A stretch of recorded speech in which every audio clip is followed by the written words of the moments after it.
Hi, welcome to another episode of Hot Takes.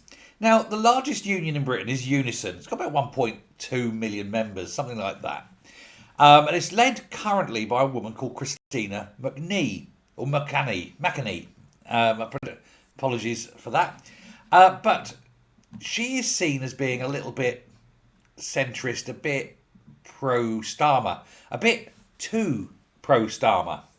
And there's going to be a challenger, a far left challenger, an absolute loon Marxist far left challenger by the name of Andrea Egan, who wants to take over the union and wants to make life difficult for the Labour Party. Basically, she wants to come over and say, look, we're the biggest union, we put the most money in, and if you don't start dancing to our tune, then we're not going to give you that money. And she wants some pretty hard left policies. She's standing for the General Secretary of the Union. There's a vote on that shortly. And she's fairly convinced she's going to win. This will be absolutely disastrous for Keir Starmer to have someone on the far left with, holding the purse strings of the biggest purse strings of them all for the party will not be good. She wants closed shops in terms of you must be a member of the union to work in things like hospitals. So every nurse has to be a member of Unison and so forth. Other unions are available, but you must be a union member in order to be employed. Closed shops, of course, were one of the first things Margaret Thatcher dismantled. Ooh, good Lord.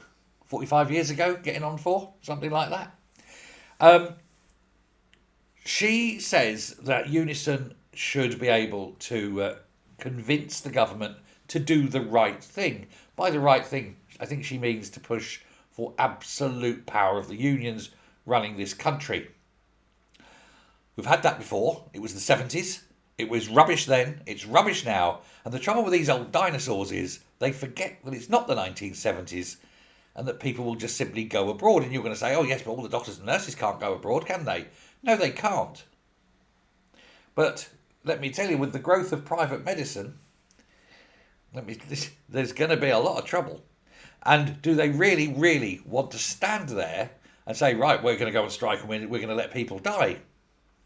That's a tough one, isn't it?